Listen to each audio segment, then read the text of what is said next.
se passe en Algérie ne peut laisser personne indifférent, pour deux raisons.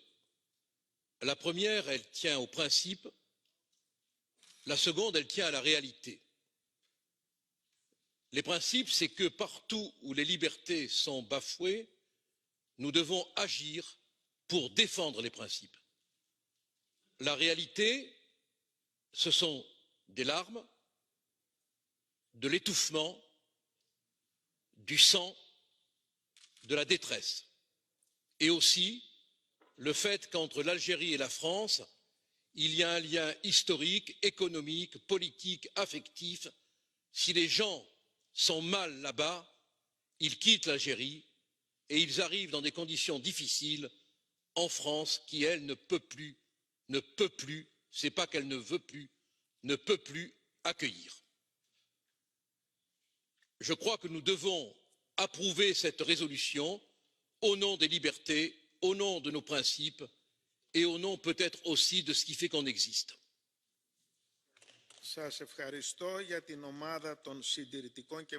Merci. Au nom des conservateurs et réformateurs, je donne la parole pour 1 minute à Monsieur Ruijsen.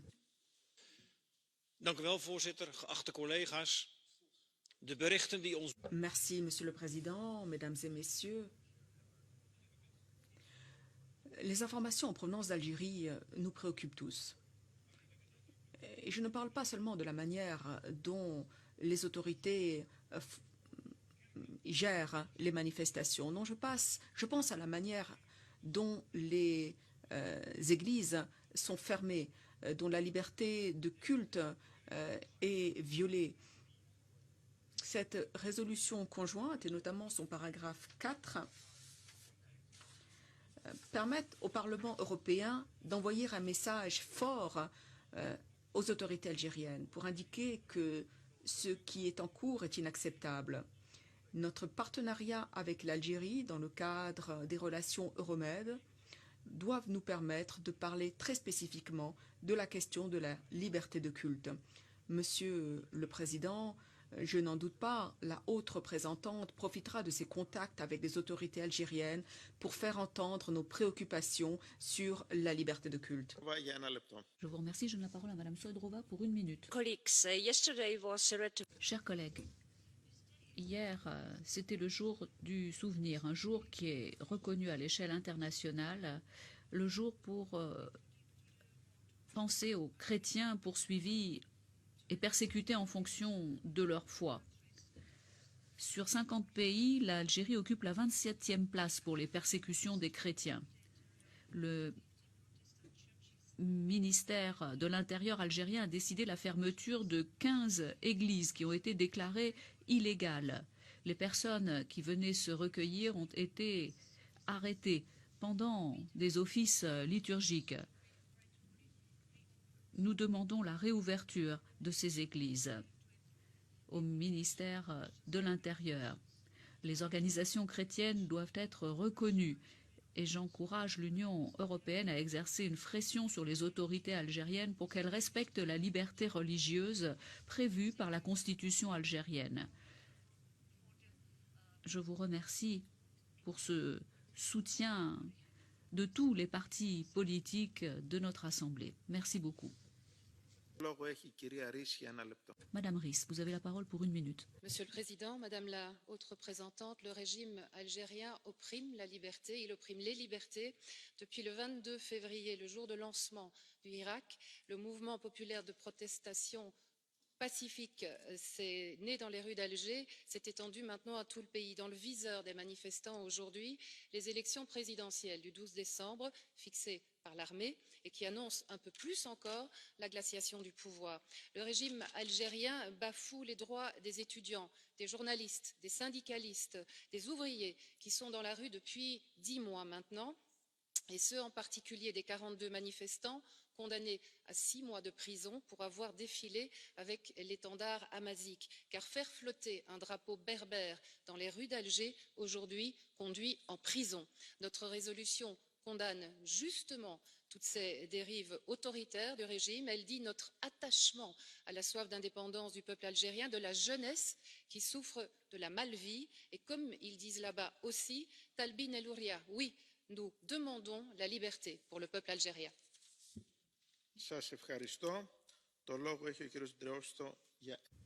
Je vous remercie. Monsieur Dreosto, vous avez la parole pour 1 minute. Merci, Monsieur le Président. Madame la Haute Représentante, je suis navrée de constater que l'on a retiré le terme de liberté religieuse du titre de ces résolutions, comme si la liberté religieuse était un tabou. Pourquoi ne pas parler en toute franchise, en toute sincérité des persécutions contre les chrétiens? Je vous rappelle qu'en Algérie, c'est le 22e pays du monde où la situation des chrétiens est la plus difficile. Au mois d'octobre, le gouvernement algérien a fermé 3 églises, la plus grande du pays, entre autres. Et les fidèles qui s'y trouvaient ont été arrêtés.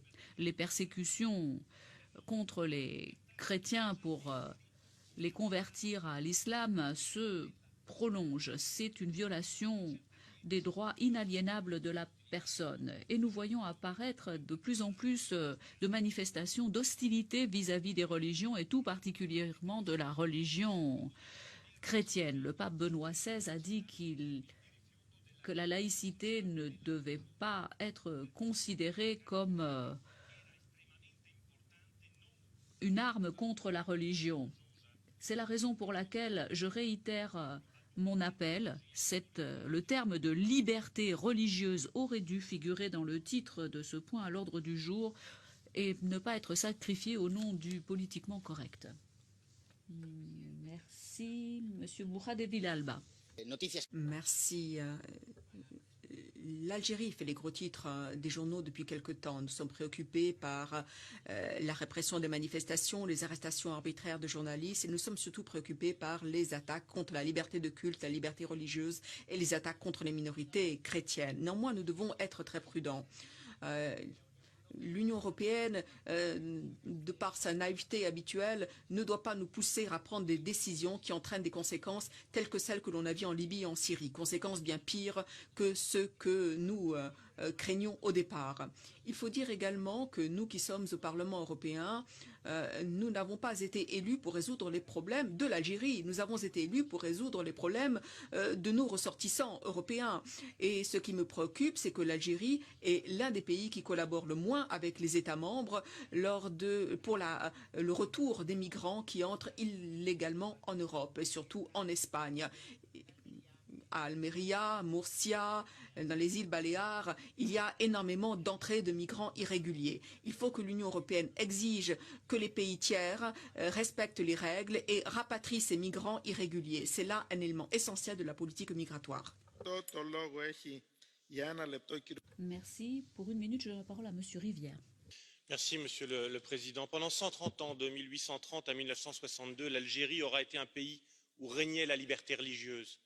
Pendant 130 ans, chrétiens, juifs et musulmans pouvaient pratiquer leurs religions respectives dans une totale sérénité, en dehors de toute lecture extrémiste, à commencer par celle de l'islam. Depuis près de 60 ans, le pouvoir algérien issu du FLN ne cesse de porter atteinte à la libre pratique religieuse des minorités juives et chrétiennes, jusqu'à leur quasi-disparition du pays. Aujourd'hui, détenir une Bible dans son sac peut coûter jusqu'à 5 ans de prison. Ces attaques incessantes le sont aussi contre la mémoire. Les gouvernements successifs ont délibérément laissé un violent vandalisme s'exercer contre les cimetières juifs et chrétiens. C'est parce qu'elle a perdu ce pluralisme que l'Algérie, depuis 30 ans, s'enfonce, ballottée entre un régime totalitaire et le terrorisme djihadiste. Sans repentance ou fausse pudeur, nous devons condamner et mettre face à ses responsabilités un pouvoir intolérant et usé.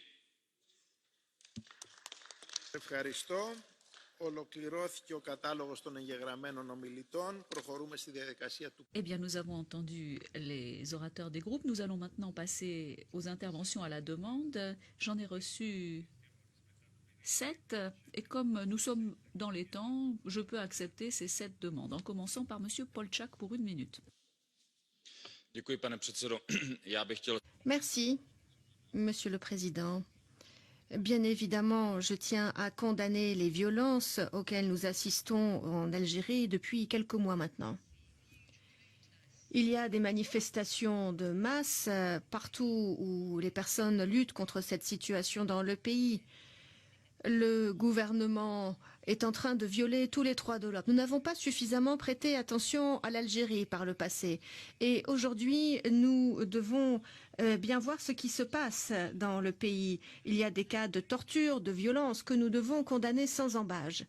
Il y a également des cas de violence à l'encontre des minorités, notamment les minorités chrétiennes. D'après mes informations, nous soutenons l'Algérie par le biais de l'aide au développement depuis des décennies déjà. Nous avons versé beaucoup d'argent et je pense que nous devrions nous attendre à ce que le gouvernement se plie à certaines règles, à certaines exigences. C'est pourquoi je lance un appel à la haute représentante, que je remercie par ailleurs pour son soutien, et j'aimerais que cette aide au développement soit conditionnée au respect de toutes les libertés. Merci. Monsieur le Président, Madame la Vice-présidente, Madame Mogherini, il est normal que nous parlions dans un débat de politique extérieure de l'Algérie. Nous devons nous demander ce que peut faire la diplomatie européenne pour promouvoir la liberté et les droits. La discussion a été longue, mais il est nécessaire de rappeler qu'encore une fois, entre 1957 et 1962, le droit européen s'appliquait en Algérie. L'indépendance l'a emporté, mais pas la liberté. Il y a eu un régime répressif, un régime militaire pendant toutes ces années. Et aujourd'hui, ce sont des détentions arbitraires, des détentions provisoires, des arrestations de masse contre tous les dissidents, contre tous les opposants, pour que ces élections ne se déroulent pas dans de bonnes conditions, alors que depuis 30 ans qu'il était au pouvoir, Bouteflika a enfin décidé de renoncer à la présidence. Il est remplacé maintenant par le président du Sénat. Les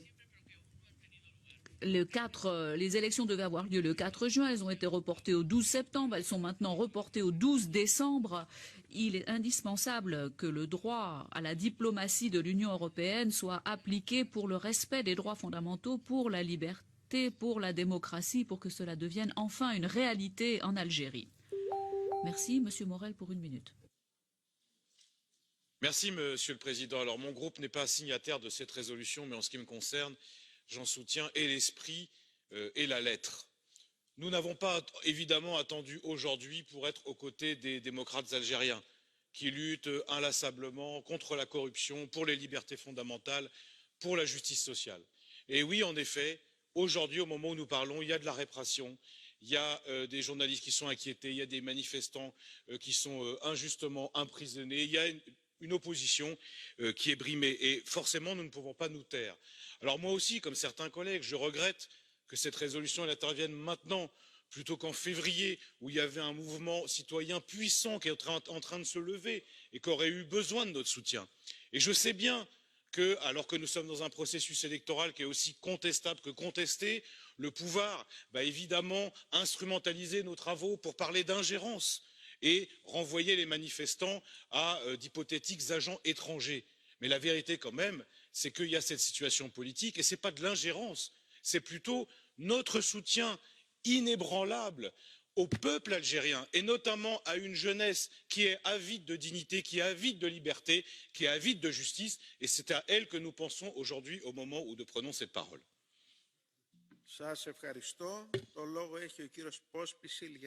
Merci, Monsieur Pospíšil, pour 1 minute.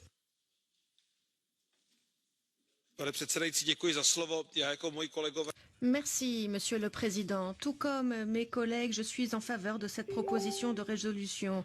Il est très clair que nous devons nous tenir aux côtés du peuple algérien qui fait part de ses préférences. La démocratie, les droits de l'homme, faisons tout ce qui est en notre pouvoir. Et ce sera le flambeau que devra reprendre le prochain haut représentant. Nous devons faire de notre mieux pour contribuer à l'organisation d'une élection présidentielle juste et équitable dans le pays. Il sera également essentiel d'attirer l'attention sur la hausse de la haine religieuse des élites vis-à-vis des minorités. C'est un véritable problème. Nous devons aujourd'hui défendre les minorités ethniques, les minorités religieuses et pas seulement les chrétiens. Malheureusement, la tendance est négative en Algérie aujourd'hui. Ce pays s'écarte des valeurs européennes. Madame Ward. All of them must step. Ils doivent tous démissionner, crient des dizaines de milliers de manifestants algériens. Ils exigent que les officiels du régime Bouteflika démissionnent avant les élections. Des manifestations ont lieu 2 fois par semaine depuis la démission de Bouteflika. Elles prennent de l'ampleur depuis quelques semaines. Et pendant ce temps, les autorités arrêtent de plus en plus de manifestants pacifiques, les font passer par des procès expéditifs et les condamnent à des mois et années de prison. Il est important que cessent ces actions visant les manifestations pacifique. L'armée est aujourd'hui le principal gérant de la politique algérienne. Reporters sans frontières nous disent que les journalistes algériens sont de plus en plus sous pression pour dépeindre les futures élections sous un jour meilleur qu'il ne l'est. Certains ont été suspendus. Ils avaient accusé leur direction de censure. D'autres ont été suspendus lorsqu'ils ont manifesté de manière solidaire. Nous demandons aux autorités de respecter la liberté d'expression et la démocratie. Merci, Monsieur Kelly, pour 1 minute.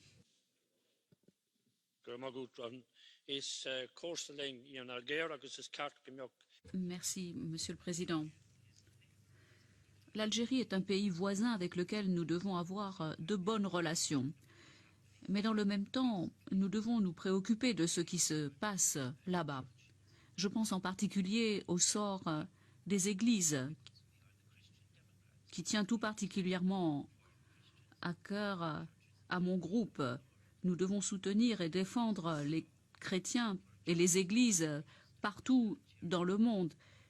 Or, des églises sont en train d'être fermées aujourd'hui en Algérie par le pouvoir. C'est un système totalement injuste.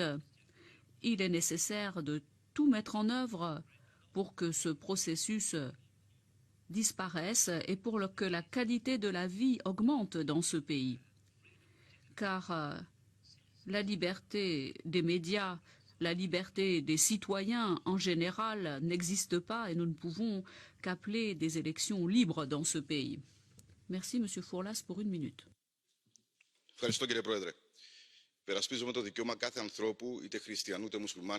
Merci. Nous défendons le droit de tout chrétien, tout musulman à la liberté de culte. C'est un droit qui doit être respecté pour tous les êtres humains. Une résolution de plus sur l'Algérie, soit, mais je ne pense pas que cela soit vraiment utile. En tant que chypriote, je sais ce que c'est que de ne plus avoir le droit de culte, la liberté de culte. Dans la zone occupée, la plupart des églises ont été transformées en entrepôts, en étables par les occupants turcs.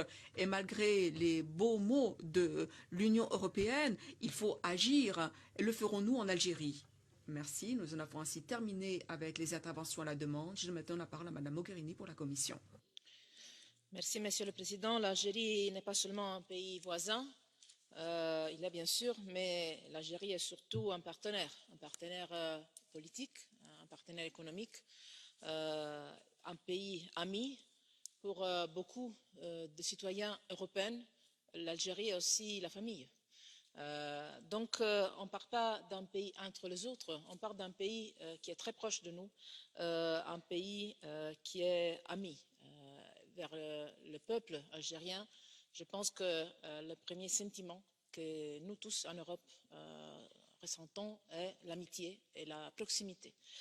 Notre respect pour la souveraineté et l'autonomie de l'Algérie est total. Je pense que c'est très important que ce débat réaffirme ça dans la plus forte et la plus claire des façons. C'est aux Algériens et à eux seulement de décider le présent et le futur de leur pays. Et c'est pour cette raison, exactement pour cette raison, que les Algériens doivent être libres de s'exprimer, avec les garanties que leur constitution et les accords internationaux qui ont été signés par l'Algérie leur garantissent. There are certain principles that Algeria has.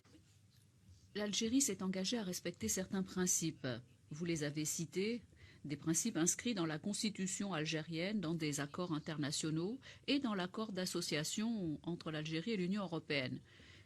Ces principes comprennent toutes les libertés fondamentales en incluant la liberté politique, la liberté d'expression, le droit à se réunir pacifiquement, la liberté de la presse, les libertés garanties par la Déclaration universelle des droits de l'homme qui représente la pierre angulaire de notre accord d'association. Il est important que tous les acteurs à l'heure actuelle en Algérie puissent jouir de ces droits. Et c'est le message que je retire du débat d'aujourd'hui, c'est le message que nous avons en permanence fait entendre à nos partenaires algériens à tous les niveaux, de façon permanente au cours des derniers mois. Et je continuerai, je l'espère, à défendre ce message et le futur haut représentant le fera également vis-à-vis de tous nos interlocuteurs en Algérie. Un consensus doit être recherché en Algérie pour l'avenir de ce pays en fonction des aspirations légitimes de la population dans le respect de la démocratie et de tous les principes auxquels l'Algérie a souscrit, comme je vous l'ai dit. L'Union européenne, pour sa part, continuera à s'engager vis-à-vis de tous les acteurs en Algérie, comme elle l'a fait jusqu'à présent, en tant qu'amie, en tant que partenaire. Et je considère que le Parlement est un allié de la Commission pour atteindre cet objectif. Merci, Madame la haute représentante. Le débat est maintenant clos. Le vote aura lieu aujourd'hui. Le débat suivant concerne la situation à Cuba et tout particulièrement le cas de José Daniel Ferrer.